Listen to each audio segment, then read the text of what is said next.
So, today we're going to be talking about Robins being Robin. This is another book sent to me by my friend Chris. Thank you once again, brother. And, yeah. So, Robins being Robin was the winner of the 2021 round robin of all these comics that they wanted people to vote on to be published. And this was written by Tim Seeley and artwork by Baldemar Riveras. Basically, this comic is this is like everyone's favorite, favorite thing for a comic. Is basically, let's have all the people who were ever Robin in this book. Like, that's what it is. We have Dick, Jason, Tim, Stephanie, and Damian all working together as Robins.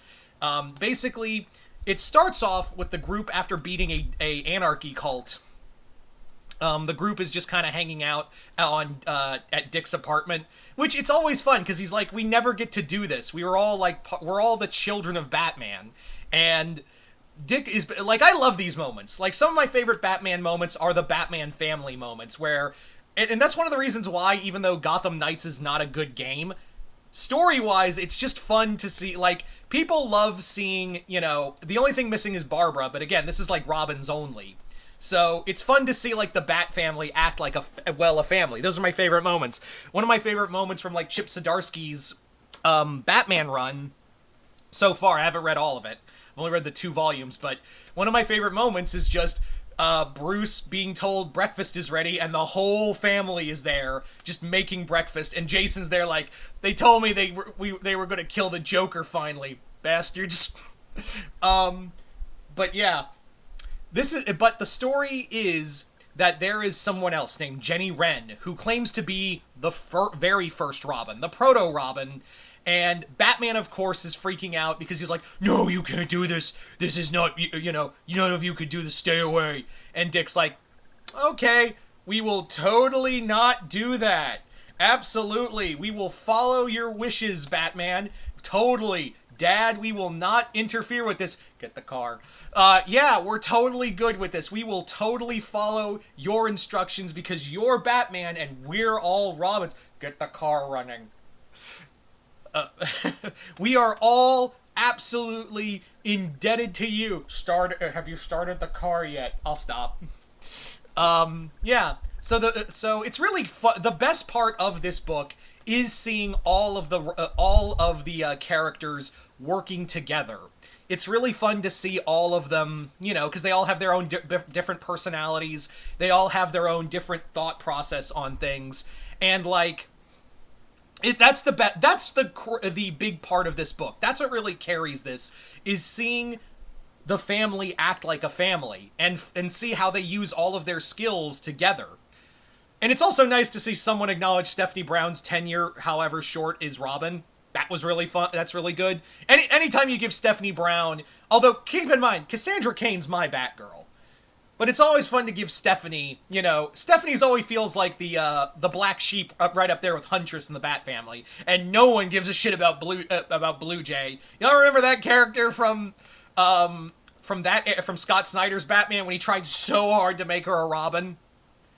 Anyway, so the character of Jenny Wren, like I said, is basically, she's the main antagonist of the story, and her design's pretty solid, I will say. I think she's got a pretty solid character design, but it reminds me, and I don't know if this came out first before the Robin King, but yeah, it reminds me a lot of the Robin King from Darkest Night. I don't know if this came out first, but this is 2021, so maybe this came out before Dark Knight's Death Metal, but yeah, looks very of the Robin King. I don't know if which came first, Robin or the egg. I was about to say chicken of the egg, but Robin or the egg feels a little more apt in this discussion. Now, as much as I've been praising this book, it goes off the rails real fucking fast. I'm not going to spoil the whole thing of Jenny Wren and her whole connection to the Bat family, and also talk about a villain that feels like they try so hard to make this character a part of DC continuity, but I don't know if this villain they use is an original villain or if he was made for this comic. I tried looking him up, but I'm like, I've never seen this character, and they try to make him like one of Batman's earliest villains that he hasn't seen in a long time. I'm not going to spoil who it is, but like, yeah. I don't know if he's a real character or not, or made for this book. I also really don't like how Tim gets tarnished in this book. You know, Tim's my Robin, so to see him kind of get the the worst stuff happen to him is really just dumb. I hate it. Also, how everyone just trashes on him, and also Jason kills several people, and no one, like, the most he gets is like Dick saying, "You and I are gonna have a talk later." That never happens. So yeah, there's just some, and that's the problem with Tim Seeley with me, is that sometimes he can do some really cool stuff. He's so a mixed bag with me. He can do some really cool stuff, and then it kind of falls apart because it gets overcomplicated or convoluted, which I feel like that's what this book is. But he's also good at character stuff, too. He's solid on character stuff, and I do think, though, despite everything, the character stuff kind of saves this book, at least for me. So do I recommend Robin's being Robin?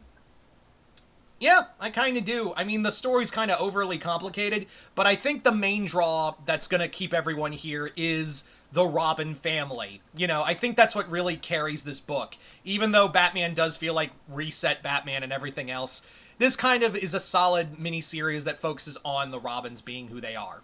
So there you go, guys. Once again, I'd like to thank my good friend Chris for sending me this book. Thank you as always, brother. And if you read this book, comment below, let me know what you guys thought of it. Other than that, I'm Mr. Multiverse. I'll see you next time in the Multiverse.